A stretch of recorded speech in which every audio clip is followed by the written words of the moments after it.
going to start today with the other group of helminths, other class of helminths, that is trematodes. Now, this particular slide, which was projected in the previous lecture also, now I am projecting it to understand or to relate it with the previous topic. Now, here if you can see, these parasites which belong to the multicellular parasites, helminths, classified into platyhelminths into two different classes, Cystoda and Trematoda. Today we are going to study Trematoda in detail. In the previous lecture we have already covered with the Cystoda group. Now actually this particular topic or this particular slide, I have projected it to understand the difference between the two. We have already covered the major important differences, but the group which we are going to study today, that is Trematoda, this is the member of platyhelminths. Hello. So this is a member of platyhelminths, and the body of this parasite is flat leaf-like, unlike the cystodes which are tape-like worms. Now, these Trematoda belong to the subclass Prosostomata. Now here in this parasite, when the body is leaf-like, contains two suckers, one at the anterior end and the second on the ventral surface.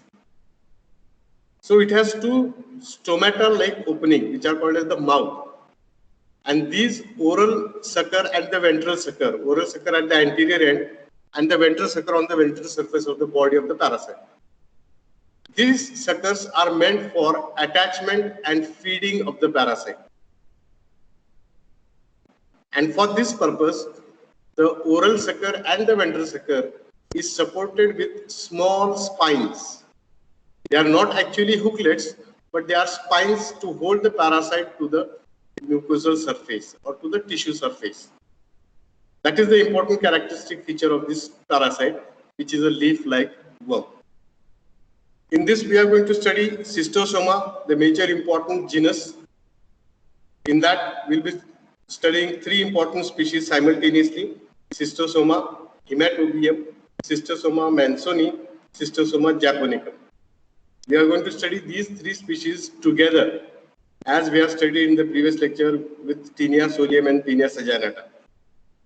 Then the next genus which we are going to study is Fasciola, the species Fasciola hepatica, the common liver flu. And the rest of the parasites we are going to study in short as compared to these particular parasites.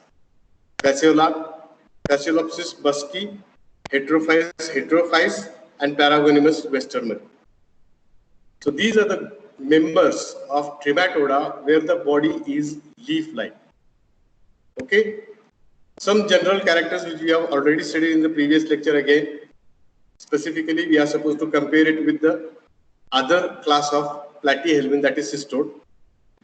The body of this parasite of the trematode is leaf-like and it is unsegmented, whereas in cystode it is tape-like worm and the body is segmented. We have seen in the previous lecture. Next is the sexes. They are monoecious with an exception, that is Cystosoma, where the male and female parasite, they are separate, but they always remain in copulation with one another as a monoecious parasite, as a hermaphrodite. And that's why they have been included in the Trematoda group, monoecious. The head end consists of suckers, but no hooks. There are just tiny spines to hold the parasite to a particular surface. Okay. In case of Cystoda, there are hooks as well as suckers. The alimentary canal, in case of Cystode, it was completely absent. But in Trematode, it is present with the oral cavity or the oral sucker which runs through the esophagus, pharynx, esophagus, and then into the alimentary canal. But it does not open into the anus. So it is an incomplete alimentary canal without the anus. Body cavity of cystode and trematode, it is absent because they are flatworms. Okay. So this was just for a revision to understand between these two important classes of platyhelminths. Now, starting with the general characters of these particular trematodes. As we have spoken in the previous slide, these have a leaf-like shape. The body is unsegmented. They are flatworms and commonly called as flukes. Okay, the size measures between few millimeters. Just 10 to 15 millimeter is the smallest trematode, to several centimeters. The largest trematode member measures of about 6 to 8 centimeter in size. So the size varies between millimeters and centimeters. It has got two suckers, one at the anterior. Now you can observe the diagrammatic representation on the right side, where the oral sucker is present at the anterior end and the ventral sucker on the ventral surface, in the anterior ventral surface of the body of the parasite. Okay, then these are monoecious or hermaphrodite parasite, as I have told you previously, with exception that is cystosoma. Body cavity is absent because they are flatworms, and the alimentary canal is incomplete. Now this figure actually demonstrates the alimentary canal of the parasite, where the oral sucker acts as the mouth with a short pharynx, a short esophagus, and then the alimentary canal bifurcates above the ventral sucker and runs throughout the body. Now, in some of the parasite, this alimentary canal is branched, whereas in some of them, it is unbranched. The parasites Cystosoma, the genus, the alimentary canal is unbranched alimentary canal, which does not open into the anus. Whereas in case of other parasites, Fasciola hepatica, Phascolepsis buski, Heterophyes, Paragonimus westermani, the alimentary canal is branched and it covers the whole of the body up to the posterior end, but does not open into the anus. Okay, then the excretory and nervous system both are present and well developed, and most importantly, the reproductive system is also well developed. Now, being monoecious parasite, the male and the female sexual reproductive systems are present in the same parasite. For this, again, an exception, that is cystosoma, where the male and female parasite, they are separate but remain in copulation throughout their life. Okay, so here the reproductive system, male and the female reproductive system, they are well developed. We'll be studying in the details of the reproductive system in the next slide, the female and the male reproductive system. And after maturation of the reproductive systems, fertilization takes place, and the eggs which are produced, they are collected in the uterus, and these parasite liberates eggs. So a parasite that liberates egg is called as oviparous parasite. Understand the term and the description. The parasites that produce eggs and liberate the eggs in the intestine, they are called as oviparous parasite. Okay. The most important feature regarding the egg of this parasite is most of the parasite, they produce the egg with an upper operculum. Now this operculum actually is a cup-like structure which may later on get opened and the larval form is released from the egg. So such an egg having a cup-like structure at the anterior end is called as the operculated egg. Now for this also, cystosoma is an exception where it does not produce operculated eggs. Okay. Now the reproductive system. In the case of reproductive system of this parasite, we are going to study the male and female reproductive organs. Firstly, starting with the male reproductive organs. In the parasite, two testes are present. Now here actually it is just a diagrammatic representation to demonstrate the reproductive structures. Now these testes, they are connected with a tubular structure called as the vas efferens that connects with the vas deferens. And this vas deferens later on gets converted into a sac-like structure called as the seminal vesicle.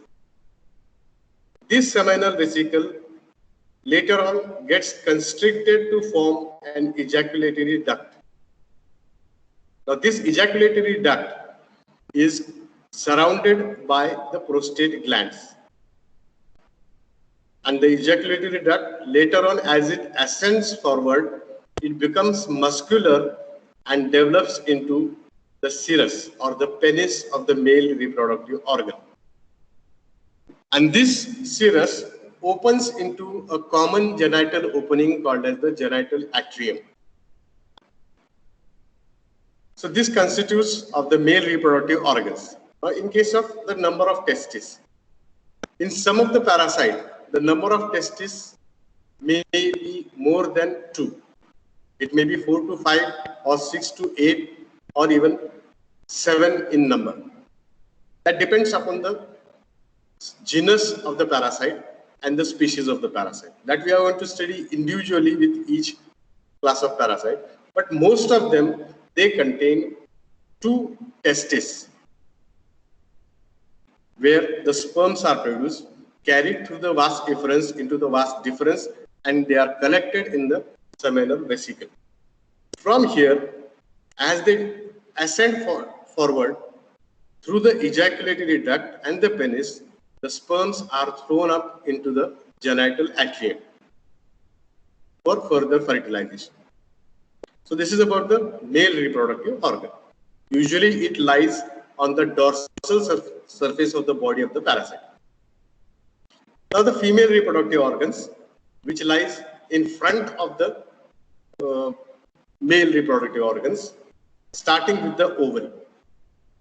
Now in case of some parasite, there is a single ovary where the ovum is produced. Now this ovary is connected to the oocyte with a duct called as oviduct.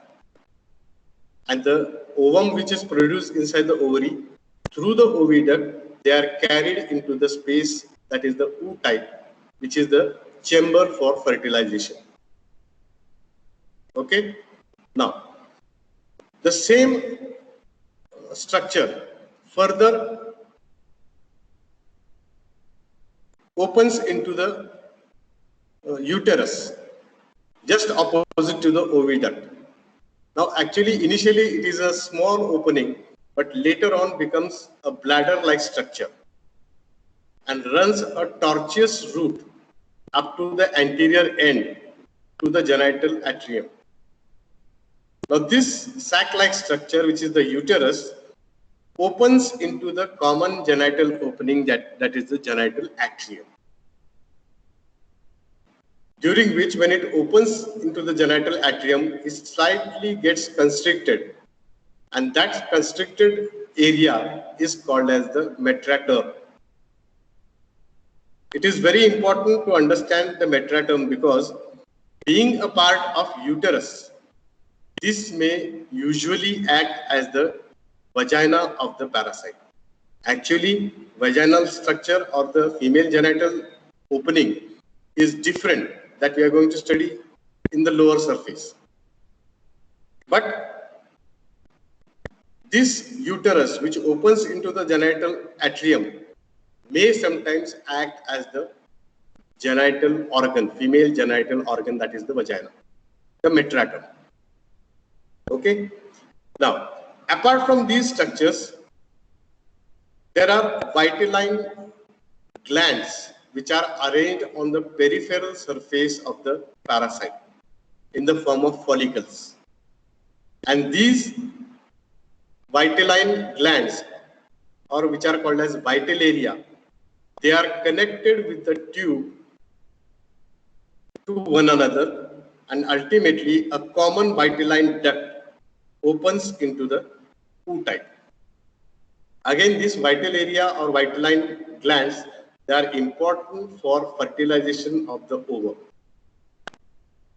Okay, and this opens into the oocyte. Now, the common opening or the common vitelline duct is connected with another tubular structure which represents the rudimentary Laurel's canal. Now, this Laurel's canal is actually the main vagina of the parasite, of the female reproductive organ. But usually, this is blunt in most of the parasites, most of the members of trematode. When it opens onto the dorsal surface and acts as the vagina for only cross fertilization with another parasite. Okay, but usually it is blunt. It has a sac-like structure below, which is called as the seminal receptacle, where the semen is to be accumulated. But as it is blunt, the semen does not accumulate in the seminal receptacle. In this condition, the metraterm acts as the female genital organ, that is the vagina. Now, when the male reproductive organ from the testis, the sperms are carried through the vas efferents, into the seminal receptacle, then the ejaculatory duct, and then from the penis, when it is ejected into the common genital opening, genital atrium, these sperms, they are carried through the metraterm, that is the terminal end of the uterus, towards the oocyte below, and then it fertilizes the ovum in the oocyte. And after fertilization, when the eggs are produced, they are pushed up back into the uterus, and the whole uterus gets filled with the eggs.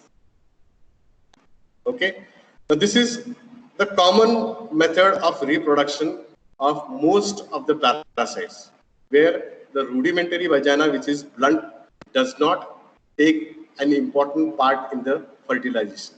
Instead, the metraterm, which is the terminal end of the uterus, acts as the vagina of the parasite. Okay. Now, this is about the male and female reproductive organs and the production of eggs in the uterus. Now, apart from this, in this diagram, you can also see the alimentary canal of cystosoma, where it starts with the oral sucker, the pharynx, a short esophagus, which later on gets bifurcated but does not get branched. It is just a tubular structure that runs from the sides of the parasite, and at the posterior end, it is blunt. The intestinal ceca does not open into the anus. So this is an incomplete alimentary canal of trematode members, especially cystosoma. Whereas other members, the intestine is branched and runs throughout the body up to the posterior end, but does not open into the anus.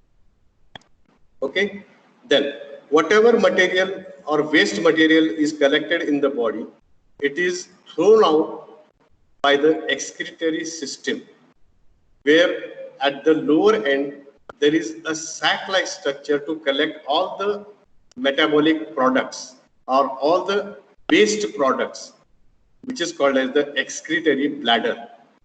And at the terminal end, there is a pore which is called as the excretory pore, from where the waste material is thrown out of the body. Okay.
Hello, am I audible to all of you? Yes, sir. Okay. So we were studying the reproductive system, and we have covered both the reproductive system and the alimentary canal, the excretory system, as well as the nervous system, which is present and complete. Okay. Now, these are the parasites which we are going to study in our today's topic, Schistosoma.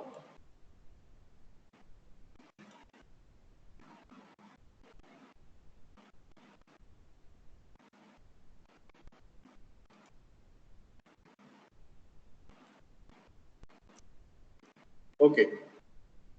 So these are the members which we are going to study today in Platyhelminths, that is Trematoda class. Schistosoma hematobium, Schistosoma mansoni, and Schistosoma japonica. These are commonly called as blood flukes. Depending upon their site of localization, they reside in the venous circulation or the venous plexus of different areas. And so, according to their habitat, as they reside in the blood vessels, they are called as blood flukes. Whereas rest of them, Fasciola hepatica, it resides in the liver, so it is called as liver fluke commonly. Fasciolopsis buski, it is called as giant intestinal fluke because the site of localization is the intestine. Clonarchis sinensis, it is called as Chinese liver fluke. Paragonimus westermani, it is called as oriental lung fluke because it resides in the lungs of the host. And heterophyes, it is called as one Seibold's fluke, or it is also called as miniature of liver fluke. It resides in the liver of the host. Okay. Now, we are starting with the exceptional parasite Schistosoma. Understand properly the important features of Schistosoma because they are very important for you to describe, which are slightly different from others. Okay, we are going to study all the three different species together. Firstly, the adult ones. On the left side, you can see the male and female parasite, which are separate. According to morphology, the size of female parasite, it is longer as compared to the male parasite. It measures of about 20 to 26 millimeter in size. Whereas the male parasite, it approximately measures of about 12 to 20 millimeters. Length is shorter of the male as compared to the female. Whereas the female is thinner in its thickness as compared to the male, which is much more broader. The thickness of female is just 0.3 millimeter, and the male parasite, it measures of about 0.8 to 1 millimeter in thickness. Now, both these male and female parasites, they are flatworms. But when the male parasite, the body of the male parasites coils ventrally. In the same way, the body of the female parasite also coils ventrally. And in this case, the female parasite appears to be cylindrical in form. Actually, it is not a cylindrical worm. The body, which is flat, has been coiled up on the ventral surface. Okay. And such an elongated female parasite resides in the groove of the male parasite, which the body gets coiled up to form a groove on the ventral surface. And this groove is called as the gynecophoric groove, where the female parasite is held during copulation. In the next slide, we'll appreciate more the structure of this because it is the electron microscopic picture. At this stage, remember the parasite, both male and the female parasite, which are flatworms, their body is curved ventrally and appears to split from the ventral surface, and hence the name Schistosoma. Schisto means split. Soma means body. So the body appears to split from the ventral surface. In the next slide, you will appreciate this particular structure, cystosoma. You can observe the male parasite, which is broader, coiled ventrally, showing the gynecophoric groove in which the female parasite is held during copulation. Here, being the electron microscopic picture, you can also observe the oral sucker at the anterior end and the ventral sucker on the ventral surface in the anterior region. The tail end of the female parasite is much more longer as compared to the male parasite. According to the breadth, the male is much more broader, whereas the female is thinner in its breadth.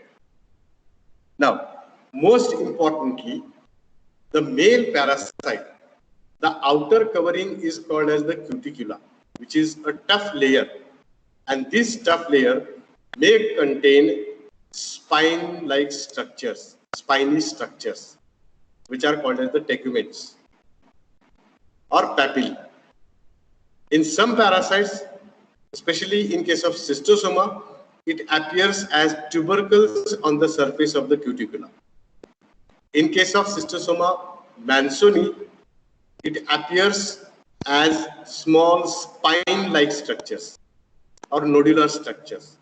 Whereas in case of cystosoma japonicum, the surface is very smooth of the male parasite. Okay. Now, some important differential characters of these worms, which you are supposed to understand. First character is the outer tegument or the papillae. In case of Cystosoma hematobium, it contains small tubercles.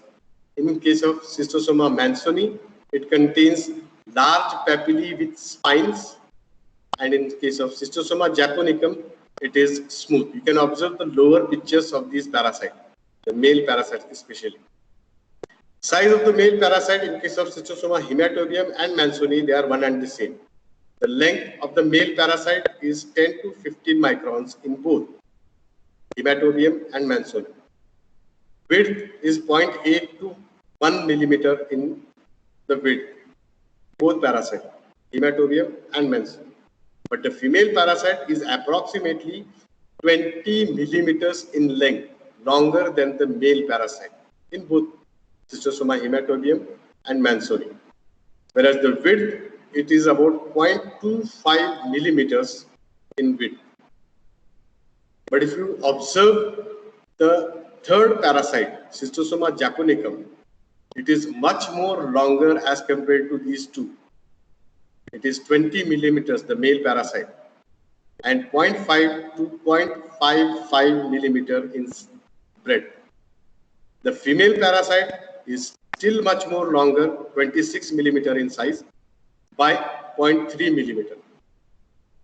So Cystosoma japonicum is the largest of these three and longest, male as well as the female parasite. The number of testes here in case of Cystosoma hematobium, it is 4 to 5 testes, which are connected with the vas efferens to the vas deferens, a common opening that opens into the seminal vesicle. Okay. Whereas in case of Cystosoma mansoni, the number of testes is 6 to 9, and Cystosoma japonicum, it is 7.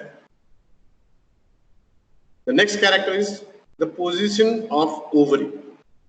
It is near the mid body in case of Cystosoma hematobium. In case of Cystosoma mansoni, it is in anterior half of the body, and in japonicum, it is in the posterior to mid body of the parasite. Now the uterus. In case of Cystosoma, it is the single uterus which starts in the O type, runs a tortuous route up to the anterior end and opens into the genital atrium in the form of metratum. And this uterus, it contains of about 20 to 100 eggs at a time, with an average of about 50 eggs. Cystosoma mansoni, the uterus is slightly shorter, contains less number of eggs. Usually 25 to 50 eggs are present at a time. with an average of 25. Whereas the largest parasite, Schistosoma japonicum, it is very long. The uterus is very long, may contain up to 300 eggs at a time with an average of 150. Okay. Then vital area. In case of Schistosoma hematobium, few follicles are present posterior to the ovary. In case of Schistosoma mansoni, few follicles on the posterior side of the ovary.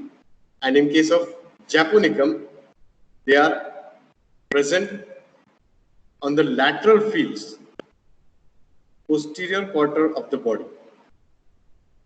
The eggs of the parasite. In case of Schistosoma hematobium, the eggs are elliptical in shape with a very peculiar structure, that is the presence of terminal spine. We are going to study the magnified image of the egg in the next slide. It is having a terminal spine measuring of about 112 to 170 micron in size and 40 to 70 micron in breadth. Similar is the case with Schistosoma mansoni, but in this the spine is not at the terminal end.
So sorry friends, it was a disconnection from the MACB.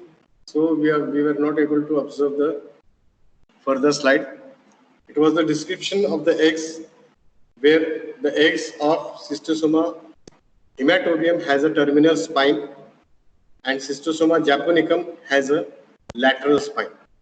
Whereas the egg of Schistosoma japonicum has a lateral conspicuous spike or a knob-like structure that you are going to study in the next slide. Now, Schistosoma infection. The life cycle of this parasite. The infection with Schistosoma was firstly discovered by the scientist Bilhers. And so the infection with Schistosoma is also called as bilharziasis. This is a very common MCQ asked during your exams. What is bilharziasis?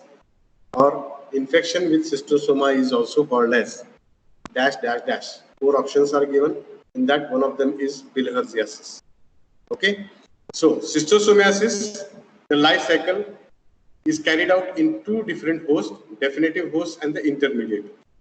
Here the definitive host is man, and so the adult worms are present in the human being. You know what are the adult worms, not going into the details of that. Intermediate hosts are the freshwater snail, where the larval development takes place. Now, in case of Schistosoma species, there are many different stages in the development of the larval form. And the ultimate infective form of the larvae is the cercarial larvae. What are those developmental forms in the intermediate host? We'll be studying along with the life cycle. At this stage, you remember only the infective name of the infective form of the larvae. It is the cercarial larvae. Okay, and this cercarial larvae is infective to the definitive host, that is man. Transmission of schistosomiasis. In the left corner, you are observing a fish-like structure where there is an elongated head, a long tail which is bifurcated. And this is the cercarial larvae of the parasite, which is liberated in the water. Now this cercarial larvae, with the head end having an apical complex which is called as the oral sucker, rudimentary oral sucker, it can penetrate the unbroken skin of human being. And thus the infection is acquired by penetration of the cercarial larvae through the unbroken skin in the adult, in the definitive host. So here, infection is acquired by penetration of the larval form, that is the cercarial larvae. When a human host works in the contaminated water, or when the children play in contaminated water, the unbroken skin is burrowed in by the larval form. And this is how the infection is acquired by penetration. Okay?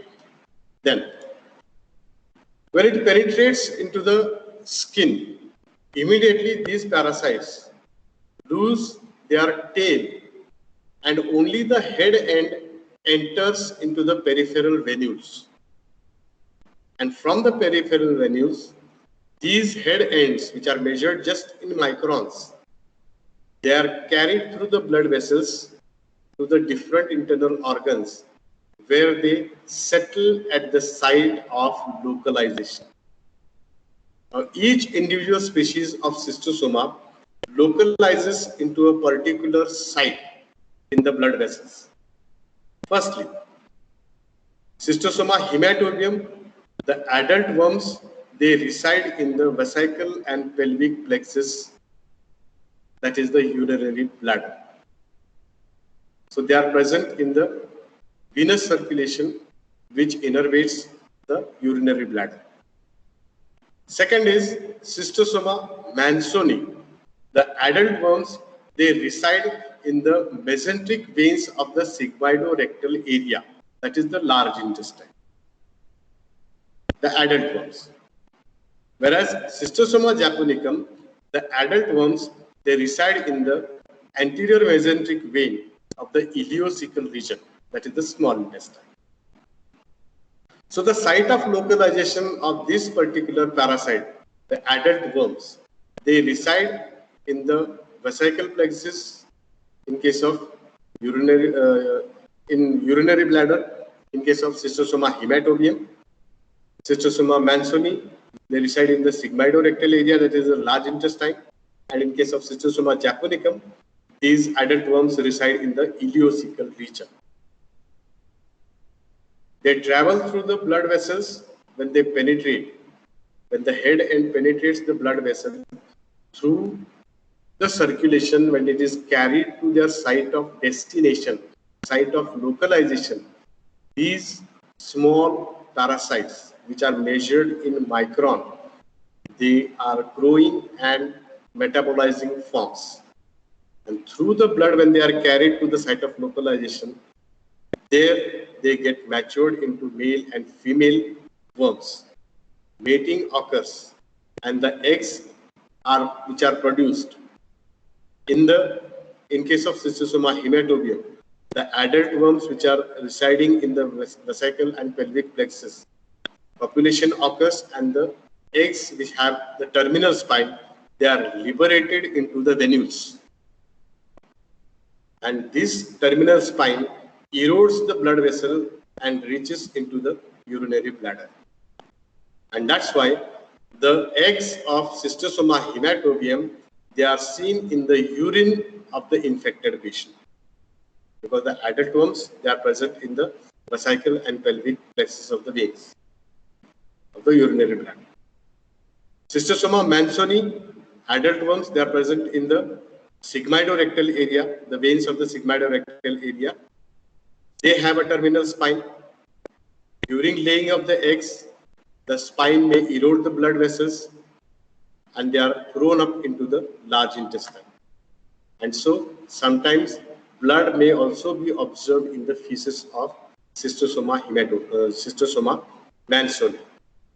Whereas Schistosoma japonicum, which have a terminal inconspicuous spike or a knob-like structure, the adult worms, they are present in the mesenteric veins of the ileocecal region, that is the small intestine, and they are liberated in the venules which may be thrown into the intestine, in the small intestine.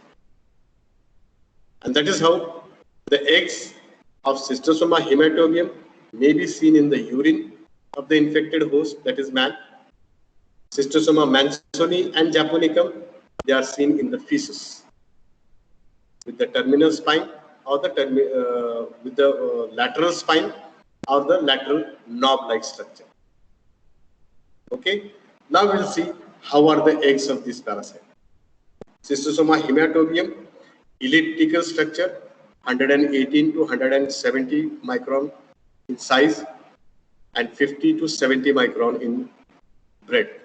Elongated, elliptical, having a terminal spine.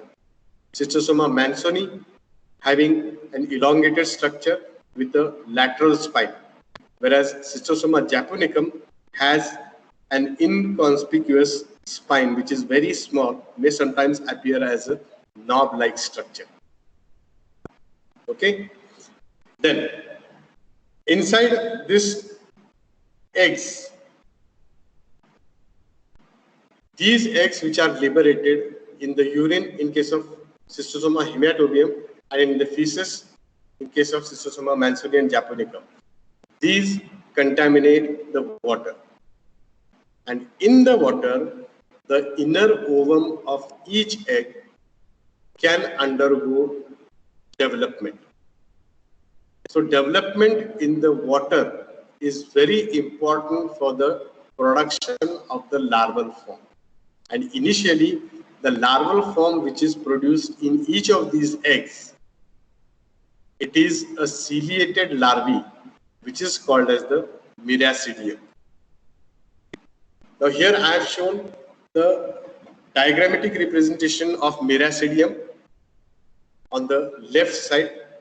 In the middle, it is the electron microscopic picture of the miracidium, and On the right side, it is the penetration of this larval form into the intermediate host. Understand the structure, the major important structure I will just focus on. This is an elongated elliptical structure having cilia all over the body, with the help of which this parasite can swim in the water after liberation from the egg. It has got an apical papillae, with the help of which it can penetrate the intermediate host. The body appears to be spindle shaped, and this is a free living stage of the parasite which remains only for a short period in the water. It is called as miracidium, the first larval development from the egg which is liberated. The name miracidium is derived from the Greek word which means little boy. So this is a little boy which is hatched out in the water, having peripheral cilia, with the help of which it can swim throughout the water, and as and when it finds its intermediate host, appropriate intermediate host, that is the freshwater snail, with the help of apical papillae, it penetrates the muscle of the snail and reaches its target organ of the snail, that is the liver, where it undergoes further development. Okay, so this is the first form of the larval stage, that is the miracidium, seen as a swimming structure in the water. Enters the intermediate host, freshwater snail, and in the liver, it undergoes development into the second form of the larval stage. Okay, now when it reaches the liver of the snail, this miracidium, which has the outer cilia, all the cilia are completely lost, and it gets converted into a sac-like structure which is called as the sporocyst. Now in the sporocyst, there are numerous germ cells, which is called, at this stage it is called as first generation sporocyst. Now the inner germ cells, they further undergo mitotic division, giving rise to the next larval form, which is called as the cercaria. Now such a cyst, sporocyst, having the well-developed larval form is called as the second generation sporocyst. And such second generation sporocysts, which are present in the liver of the intermediate host, the cercarial larvae is thrown out from the snail into the water again. And which is the form liberated in the water? It is the cercarial larva. Okay. Now this cercaria or the cercarial larvae, try to understand the morphology of this. It has got an elongated spindle-shaped head, a very long tail which is bifurcated. Very characteristic feature of the larvae of Schistosoma, that is cercaria.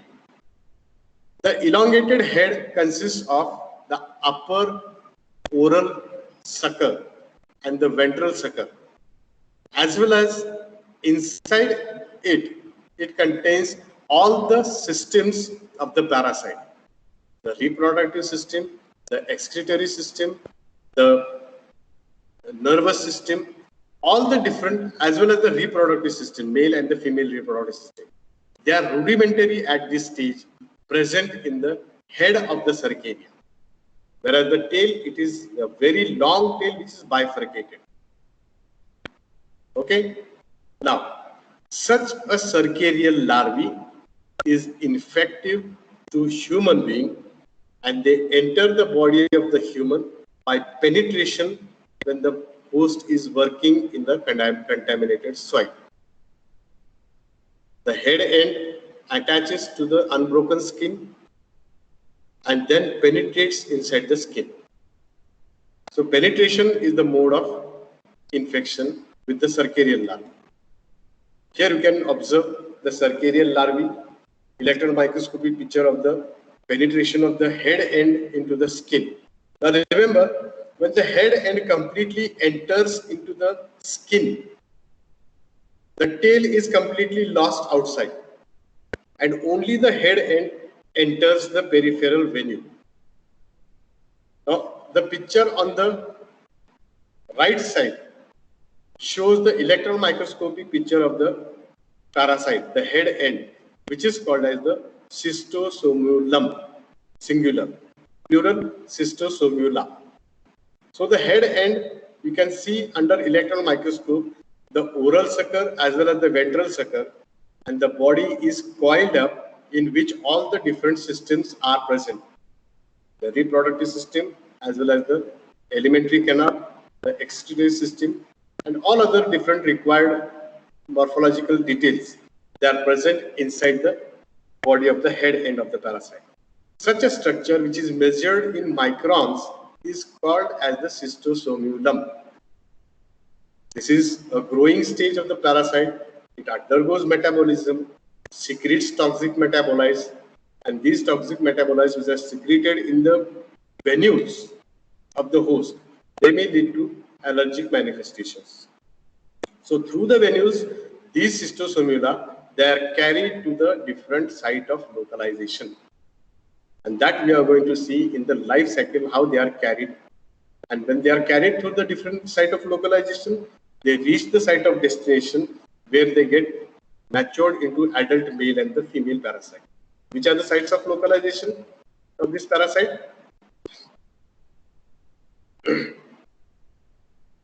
In case of Cystosoma hematobium, the vesicle and pelvic plexus of the veins of the urinary bladder. Cystosoma mansoni, they reside in the posterior mesenteric veins of the sigmoidorectal area. Cystosoma japonicum, they reside in the anterior mesenteric veins of the ileocecal region, that is the small intestine. Here they copulate together and the eggs are produced, which are liberated either in the urinary bladder or in the intestine. Now we'll start with the life cycle by liberation of eggs in the urine or in the feces.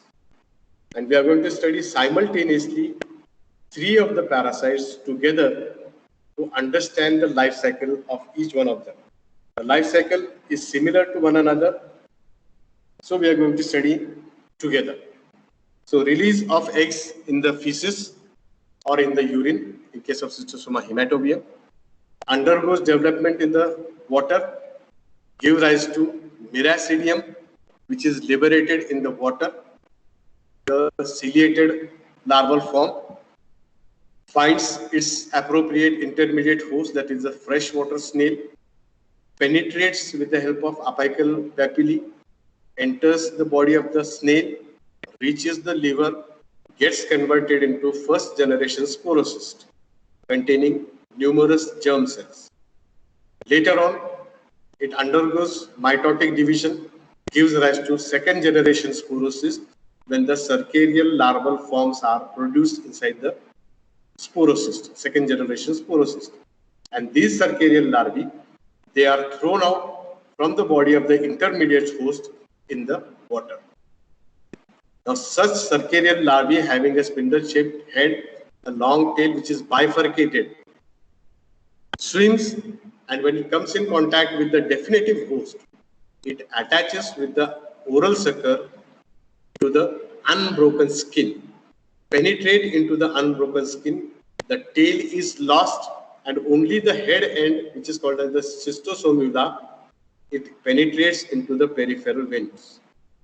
Now, when it penetrates the peripheral venues, it firstly reaches the right side of the heart, then through the pulmonary capillaries reaches the lungs, and then into the left heart. Later, it comes into the systemic circulation. Now, during this travel, the cystosomula, it is feeding and metabolizing, also releases toxic metabolites.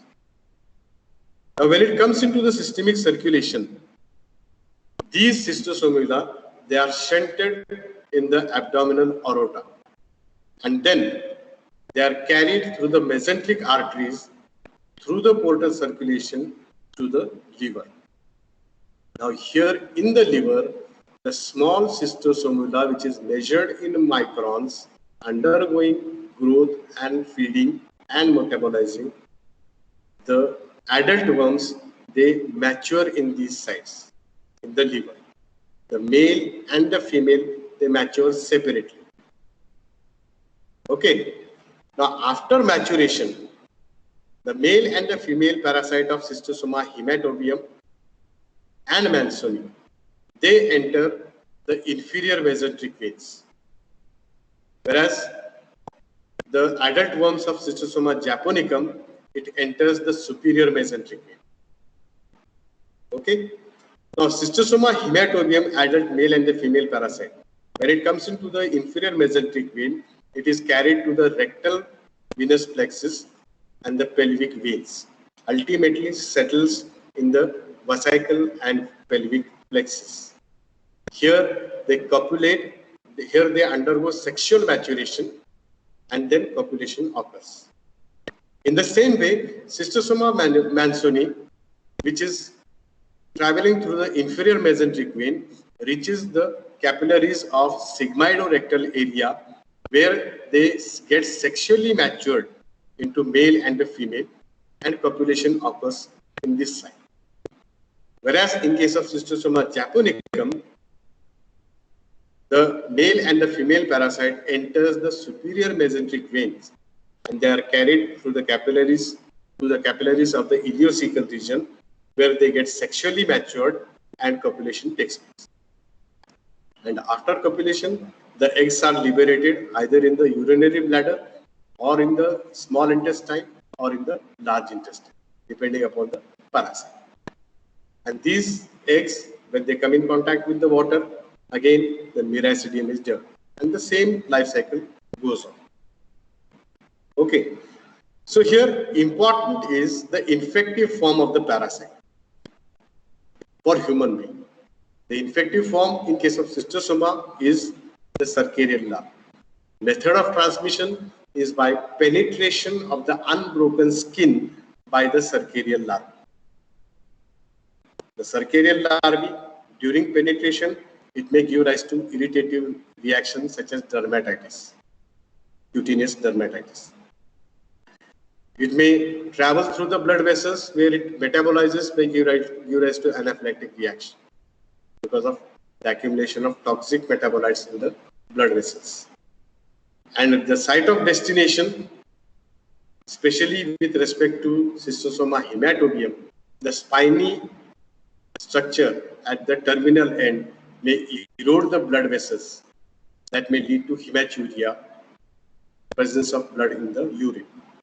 In case of Schistosoma mansoni, the terminal spine may erode the blood vessels and the blood may be seen in the feces. But in case of Schistosoma japonicum, it is an inconspicuous spike, a knob-like structure. So blood may not be observed. But this is the largest parasite which may liberate large amount of eggs. And so dysenteric attacks may be seen in this particular parasitic infection in the pathogenicity. Okay.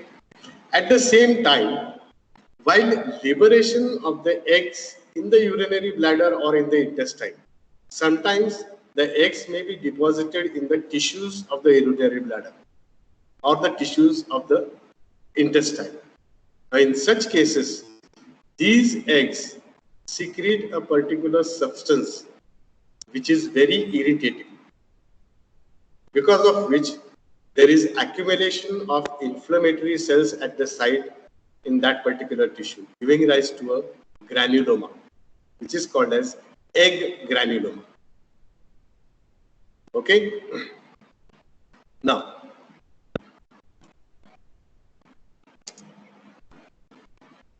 pathogenesis: Schistosoma hematobium, the terminal spine, erosion of blood vessels, hemorrhages in the urinary tract. Deposition of the eggs in the tissue gives rise to irritative reaction. The tissue reaction around the eggs, it is called as egg granuloma, where the inflammatory cells and macrophages, they may be accumulated. Schistosoma mansoni, it is the intestinal Eggs are laid in the intestine and localizing symptoms, chiefly intestinal, leads to dysenteric attacks.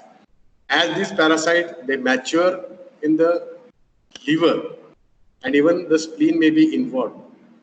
It may give rise to hepatosplenomegaly and periportal cirrhosis.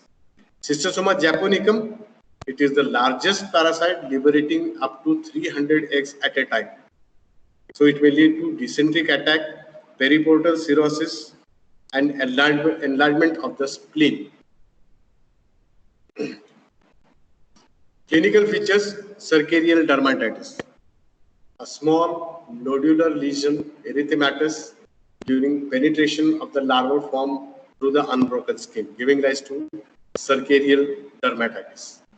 Second is anaphylactic reaction, where the schistosomia in the peripheral venues, it is metabolizing, feeding stage, liberates toxic metabolites that give rise to fever, urticaria, eosinophilia, leukocytosis, and enlarged and palpable liver and spleen. Whereas in case of schistosoma hematobium particularly, erosion of blood vessels may lead to the hemorrhages in the urinary bladder, and you may observe blood in the urine, that is hematuria, or painless terminal hematuria. Intestinal manifestations, specifically in chronic infection, it may lead to abdominal pain, diarrhea, may be bloody or may not be, depending upon the species. Secondary iron deficiency anemia, because as I've told you, the schistosomia is traveling through the blood vessels. It feeds on the contents of the blood, and so iron deficiency may be seen. Intestinal polyps may be developed, bowel ulceration and stricture formation may be seen, and most importantly, swollen belly is associated with chronic schistosomiasis. Hepatic manifestation in chronic infection, it is due to the deposition of collagen in the periportal space. Periportal pipe stem fibrosis may be seen, which is called as the Simmers fibrosis. And if you observe for the function of the hepatic cells, they are normal. Now this is the egg granuloma of the tissue section collected from the case of Schistosoma japonicum, where you can observe the egg, which is surrounded by inflammatory cells, foreign body, giant cells, macrophages. You can also see the lymphoid follicle at one side. You can see the congested blood vessels. And such a granuloma is developed when the eggs are accumulated in the tissues of the particular organ, whether it is the intestine or the urinary bladder. Again, pathology of Schistosoma mansoni egg. You can see the intestinal histology. The egg is present around which the inflammatory cells have been accumulated. Then chronic infection with respect to the urinary tract infection may be asymptomatic initially. If you observe microscopically and macroscopically, you can observe the presence of blood in the urine, hematuria. Dysuria frequency is decreased to a certain extent. Recurrent UTI or urinary tract infection may be seen in such individuals. Obstruction of the urinary tract may be due to the deposition of the number of eggs, spiny eggs, or hydroureter or hydronephrosis may be observed. Abnormal proteins may be seen in the urine in the form of proteinuria and nephrotic syndrome. Very rarely, some of these schistosoma may enter the CNS, leading to neurological complications. In that case, it may lead to granulomas in the spinal cord and the brain. It may lead to transverse myelitis, may show lower limb pain, weakness, bladder dysfunction, and very often epileptic attacks may be seen in case of these particular infections. But this is a very, very rare manifestation, but often it may involve if it is a severe infection. For the laboratory diagnosis, urine is collected in case of Schistosoma hematobium, observed for the typical spindle-shaped egg with the terminal spine.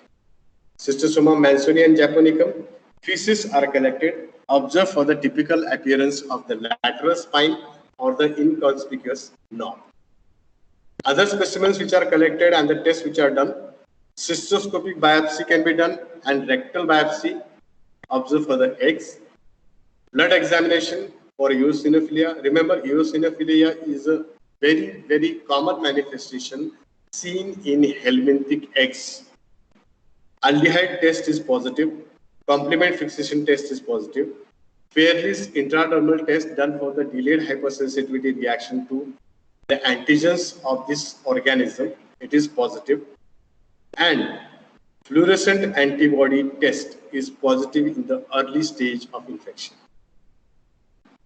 Treatment, praziquantel is the drug of choice for all forms of schistosomiasis without any side effects. Oxalinequin is the drug preferably used for intestinal schistosomiasis in Africa and South America. And metryphonet is the drug specifically used for the treatment of urinary schistosomiasis. Prevention, by avoiding swimming in contaminated water in countries where schistosomiasis is prevalent, drinking clean water, scrape the body after coming out of the contaminated water to avoid accidental exposure, use water-resistant creams, and eradication of the intermediate host may be very important for prophylactic measure. Okay, so this is about Schistosoma, all the three species. You might have understood the important features. Now we are going to study only Phaseola hepatica in detail in comparison with Schistosoma, and rest of the other parasite with each one slide of each. Phaseola hepatica, the adult worm, they live in the biliary passage of the liver of the definitive, that is man. Natural definitive hosts are the goat, sheep, and cattle. Okay, so the adult worm liver fluke, which is present in the biliary passage of the definitive. Intermediate host, again, the freshwater snail of the genus Limnaea. And here, the infective form is Metacercaria. Metacercaria is the modification of cercarial larvae which is encysted, that you are going to study in detail with the life cycle. There is slight change in the life cycle of Schistosoma and Phaseola. That we will be studying along with the life cycle of Phaseola hepatica. So here there are figures of the definitive, natural definitive host, that is sheep, intermediate host snail, and the infective form here, it is Metacercaria, the encysted form of cercarial larvae. Okay. On the right side, you are observing the excised adult worm liver fluke, measuring of approximately of about 3 to 4 inches in size. And the egg, which is operculated, you can observe the apical area where a cup-like opening is present. The second figure of liver fluke, which represents the complete alimentary canal and the reproductive system in the anterior region. Alimentary canal is branched up to the posterior end but does not open into the anus. Okay. Now the life cycle will start with the liberation or the presence of adult worm in the biliary passage. The adult worm, as it is a monoecious parasite, both sexual reproductive systems are developed in the adult worm. Self-fertilization takes place and operculated eggs, they are liberated in the biliary passage and they are thrown into the intestine, which are seen in the feces of human being. Such operculated eggs in the water undergo development inside, and the ovum gets converted into the miracidium, which is a ciliated form. This miracidium swims in the water, comes in contact with the appropriate intermediate host, that is the snail, penetrates into the muscles of the snail, reaches the liver, and gets converted into sporocyst. Now here, the sporocyst consists of the germ cells. These germ cells undergo division, mitotic division, gets converted into first generation radia. Now this is nothing different from that of Schistosoma. Just it was discovered by the scientist Redi, so the generation is called as radia. Here the germ cells, they are undergoing metamorphosis, getting converted into the intermediate stage of the larvae, and which is called as the first generation radia, and then later on into second generation radia, where the complete larval form is produced. That is the cercarial larva. So here in the snail, in the liver of the snail, first generation sporocyst, sporocyst, first generation radia, second generation radia is produced, and the cercarial larvae develops, which is thrown out from the body of the intermediate host into the water. In the water, these cercaria, now these cercaria, they are slightly different from that of Schistosoma, because the head end is a globular structure having the oral sucker, ventral sucker, and all other internal organelles. But the tail is very short and sharply spined. It is not bifurcated. So such a short tail is present, with the help of which this cercarial larvae swims in the water. And when it swims in the water, it settles on the surface of aquatic plants, on the leaves of aquatic plants. And when it settles on the surface of aquatic plants, the tail is lost. When the tail is lost, this head end gets encysted into metacercaria on the leaves of aquatic plants and vegetables. So when the definitive host, sheep or man, consumes these metacercaria along with the aquatic vegetables or plants or grass, man gets infected, or the definitive host, sheep, gets infected. So here infection is by ingestion of metacercaria. If you observe the infective mechanism of Schistosoma, it is by penetration of the cercarial larvae, whereas in case of Fasciola hepatica, it is by ingestion of the metacercaria. And when the metacercaria is ingested in the duodenum, the larval head is hatched out. And through the intestinal wall, this larval form, where the excitation occurs in the duodenum, it migrates through the intestinal wall into the peritoneal cavity. And from the peritoneal cavity, it penetrates the capsule of the liver, transfers the liver parenchyma, and settles in the biliary tract, which is the site of localization of this parasite. And as it settles in the biliary tract, it gets sexually matured. Male and female reproductive system, they are well developed, undergo self-fertilization, and operculated eggs are produced in the uterus, which are liberated in the biliary passage, which are thrown into the intestine.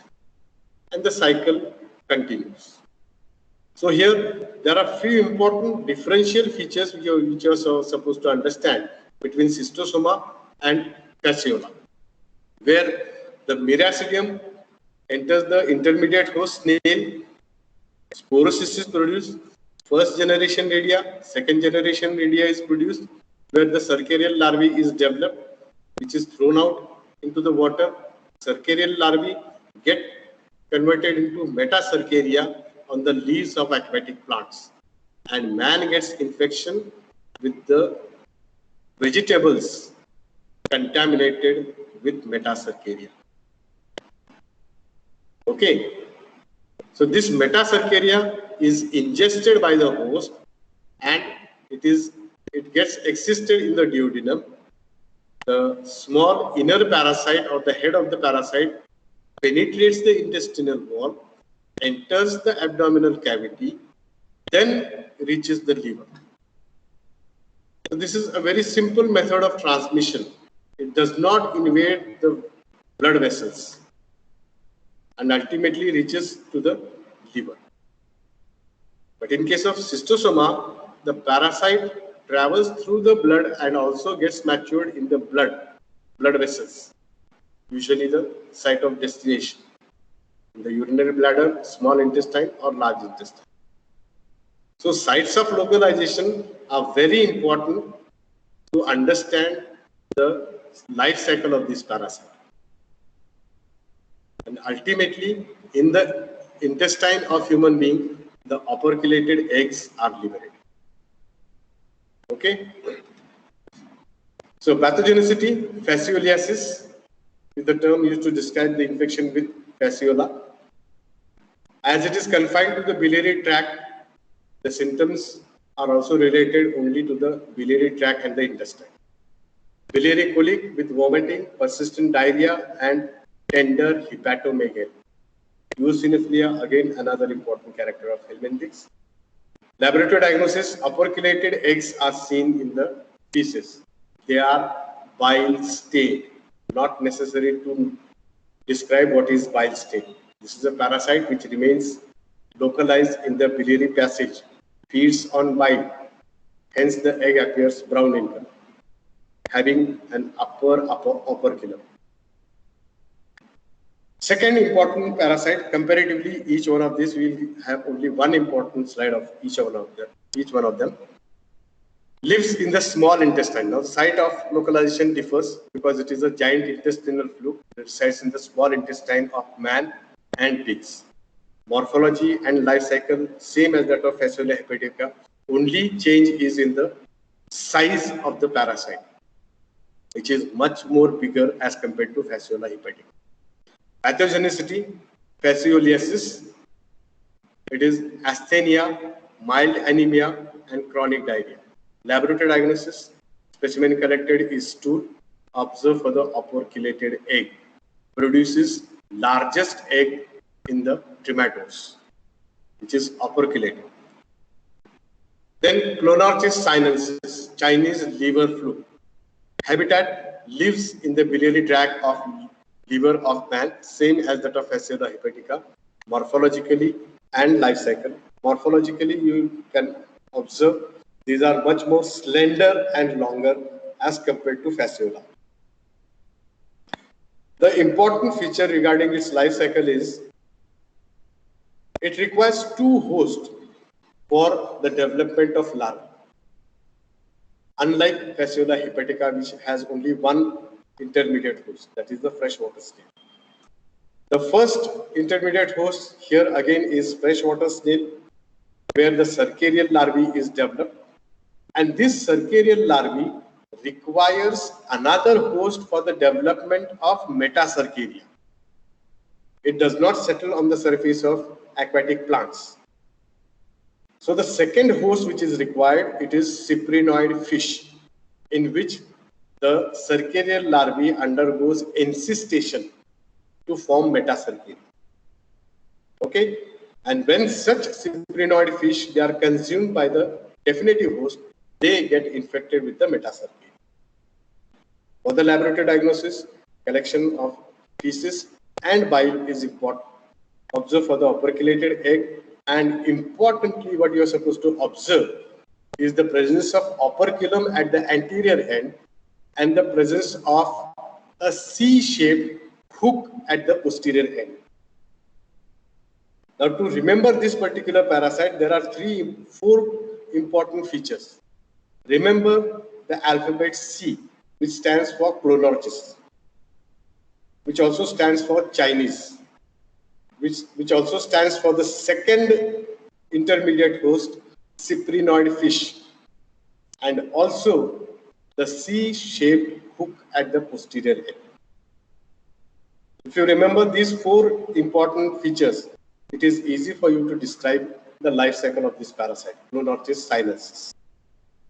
Okay, then the next parasite, Paragonimus westermani, which is called as Oriental lung fluke. Now here, this parasite actually resides in the lung. When man gets infected with the metacercaria enters the abdominal wall, comes into the abdominal cavity, reaches the liver, and from the liver, it enters the circulation to the right side of the heart, and through the pulmonary capillaries, it is carried to the lungs, where it resides in the lungs. When it resides in the lung, it gets sexually matured, and the eggs of this parasite, they are produced in the lungs, and that's why the sputum is to be collected for the laboratory diagnosis, where the eggs, operculated eggs of this parasite, may be seen. At the same time, feces can also be collected. Bile also can be collected, because at this site also, this parasite gets matured into sexual form, or sexual maturation takes place in the liver as well as the lungs. So three important specimens can be collected: sputum or respiratory lavage collected from the throat, and also the feces and bile. Okay. Now, in this case also, there are two intermediate hosts, where the crabs acts as the second intermediate host, where it undergoes encystation to metacercaria. And then when the infection is acquired by consumption, when the parasite settles in the lungs, it may lead to hemoptysis, as that seen in case of tuberculosis. Sometimes may be mistaken for tuberculosis. So hemoptysis with oriental lung fluke, Paragonimus westermani, is a very characteristic feature. And lastly, Heterophyes, which is also called as miniature of Fasciola hepatica. It is similar in morphology as that of Fasciola hepatica, but it is very, very small in size. All other features are one and the same. The definitive host, natural definitive host, they are the dogs, cats, and wolves. Man also is one of the important definitive hosts. Again, intermediate host, it requires two intermediate hosts. Snail as the first intermediate host, where the meristerium gets converted into cercarial larvae, and the second intermediate host here is fish, where the cercarial larvae gets converted into metacercaria. And ingestion of such fish undercooked by the human host may lead to infection. And for the laboratory diagnosis, feces and bile is collected, where operculated eggs are to be observed. Okay, so this is how the topic of Trematoda goes on, and we have studied majorly Schistosoma hematobium, Schistosoma mansoni, and Schistosoma japonicum in detail, which are the blood flukes, and Fasciola hepatica as one of the important major parasites of trematodes, the leaf-like worms. So here we finish off with our today's topic on trematodes.